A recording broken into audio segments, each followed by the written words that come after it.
Welcome to Streaming News Network by Claude McDaniel. News without the hype and biased reporting. Please like and subscribe. This is Claude McDaniel with Streaming News Network.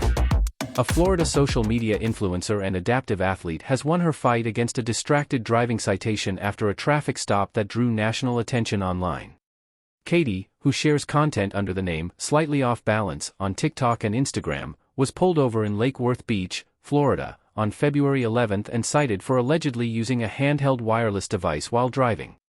The citation carried a civil penalty of $116. According to the deputy's report, Katie was seen holding a phone in her right hand while traveling north on North Dixie Highway. However, the case quickly sparked controversy because Katie does not have a right hand. Video from the traffic stop went viral after Katie questioned the deputy's statement on camera. Millions of viewers urged her to contest the ticket, and she later entered a not guilty plea while preparing for a trial scheduled for May 27. Court records now show the citation was dismissed at the request of the same Palm Beach County Sheriff's Office deputy who issued it. A scheduled court hearing was canceled, and Katie will not have to stand trial or pay any fines.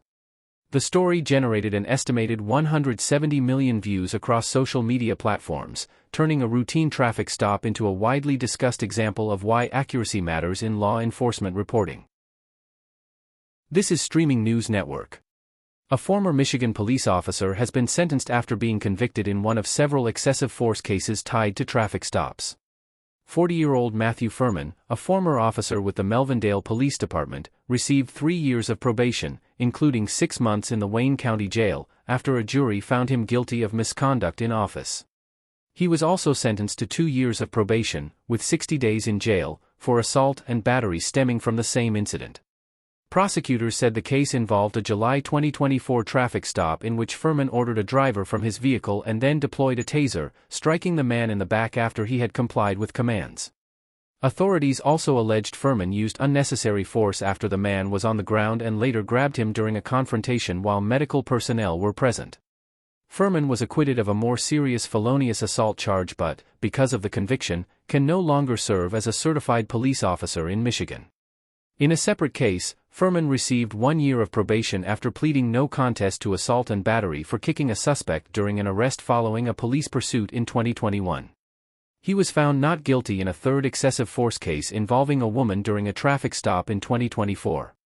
The sentencing comes as the Melvindale Police Department continues to face scrutiny, including a lawsuit filed by an officer alleging years of racial and religious harassment within the department. This is Streaming News Network.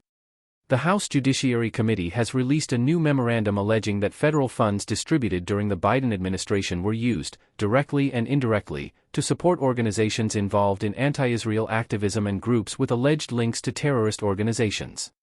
According to the committee, money was distributed through the United States Agency for International Development, the State Department, and other federal agencies. The memo claims that several nonprofit organizations received or distributed millions of dollars that ultimately benefited anti-Israel advocacy groups. Among its findings, the committee alleges that the Rockefeller Brothers Fund provided nearly $4 million to organizations it describes as radical anti-Israel groups. The report also claims that the Tides Network, a recipient of federal grant funding, distributed more than $1 million to similar organizations, including some with alleged terrorist connections. The memo further raises questions about the tax-exempt status of several charitable organizations and accuses an Israeli nonprofit of failing to cooperate with a congressional inquiry. It also cites a 2023 audit that found compliance concerns involving another Israeli nonprofit that received United States government funding. The allegations follow a previous committee report released in July of 2025 that examined federal grants connected to protests surrounding judicial reform efforts in Israel. The organizations named in the memorandum have not yet publicly responded to the latest findings. This is Streaming News Network. President Donald Trump is responding to recent comments by former First Lady Jill Biden regarding former President Joe Biden's performance during the 2024 presidential debate. In a statement, Trump referenced Jill Biden's reported remarks that she feared her husband may have been experiencing a medical emergency, including what she described as a possible stroke, during or after the debate. Trump criticized the former First Lady for not intervening and suggested that his own debate performance may have contributed to Biden's struggles on stage. Trump also questioned whether Biden's widely discussed debate performance was the result of pressure from the event or other underlying factors. He concluded by claiming that he alone knows the true reason behind Biden's difficulties that night. The debate became a major turning point in the 2024 election cycle, sparking widespread discussion about Biden's fitness for office and ultimately leading to increased political pressure on the then-president. Neither Joe Biden nor Jill Biden has publicly responded to Trump's latest comments. This is Streaming News Network. The U.S. Department of Justice is asking a federal judge in Georgia to step aside from a case involving election records, arguing that questions have been raised about her impartiality. The request centers on U.S. District Judge Eleanor Ross, who is overseeing a lawsuit between the Justice Department and Georgia Secretary of State Brad Raffensperger regarding access to statewide voter records. According to court filings, the Justice Department cites reports that Ross received a private judicial reprimand following an investigation into alleged misconduct. The department also points to reports that Ross attended an event honoring Fulton County District Attorney Fani Willis, whose office previously prosecuted President Donald Trump. The Justice Department argues those circumstances could create the appearance of a conflict of interest and is asking that another judge be assigned to the case. Judge Ross has not publicly commented on the recusal request. A court spokesperson said the judge had no comment at this time. The underlying lawsuit involves the federal government's effort to obtain voter registration records from Georgia. State officials have argued that Georgia law restricts access to certain confidential voter information unless specific legal requirements are met. A hearing in the case is currently scheduled for next week, although the Justice Department has requested a delay while the recusal motion is considered. This is Streaming News Network. A Missouri woman has died days after suffering a serious medical emergency that followed an injury at a rock music festival. 28-year-old Danielle Uskiewicz attended the PointFest Music Festival on May 16, where family members say she was accidentally kicked in the head while watching a performance. Initially experiencing headaches, she later sought medical treatment as her symptoms worsened. Doctors reportedly discovered a brain bleed believed to be linked to the impact. According to her family, Uskiewicz suffered strokes on May 21 and May 22 and underwent emergency surgery to remove blood clots from her brain. During the procedure, physicians found additional complications requiring the removal of multiple clots and several pints of blood. She was subsequently placed in a medically induced coma as doctors worked to reduce swelling in her brain. Family members had expressed hope that the incident would lead to the discovery and treatment of a more serious underlying medical condition. However, they announced this week that Danielle Uskiewicz passed away on May 26. Her exact cause of death has not been publicly released.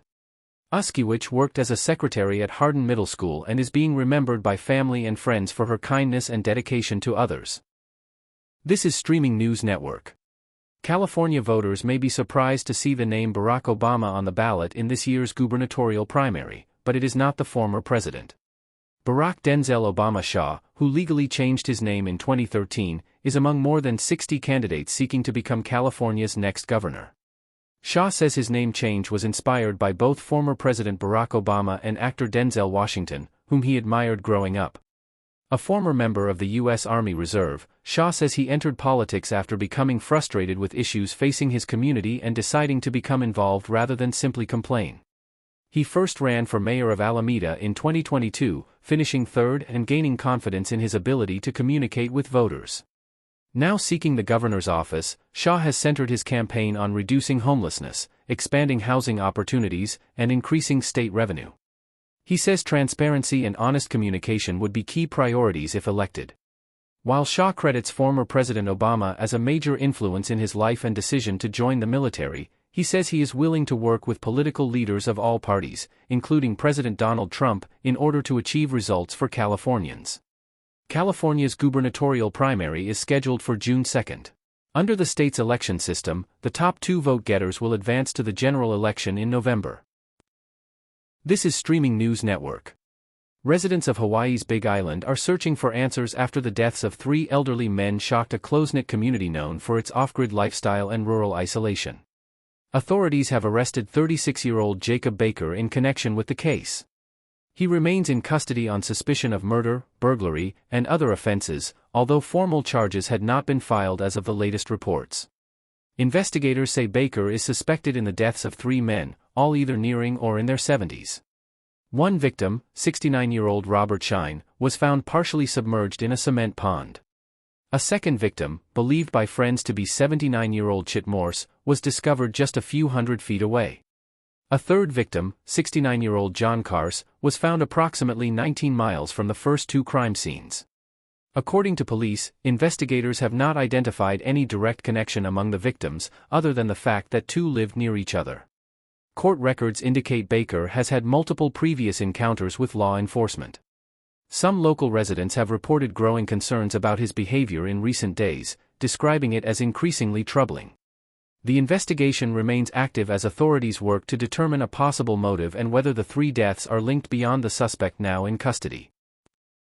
This is Streaming News Network. Music legend and Four Seasons frontman Frankie Valli has cancelled all remaining concert dates for 2026 as he focuses on his health. The 92-year-old singer announced the decision in a message to fans, saying he is taking the rest of the year off from touring due to unspecified health concerns. Valli apologized to ticket holders and thanked supporters for their well wishes, adding that he hopes to return to the stage once his health improves. According to his representative, the decision was made to cancel the performances outright rather than continue postponing them, allowing fans to receive refunds without further delays. The spokesperson said Valli wants to concentrate fully on his recovery and avoid prolonging uncertainty for concertgoers. The cancellations affect all remaining tour stops, including scheduled performances in Arizona and California later this year. Valli's most recent concert took place in February at a Southern California casino resort. Rising to fame in 1962 as the voice of the Four Seasons, Valli helped create some of the most recognizable hits of the rock and roll era. His remarkable career later inspired the hit Broadway musical Jersey Boys, which introduced his music to a new generation of fans. Thank you for listening to Streaming News Network videos and shorts. Please like and subscribe to our news channel.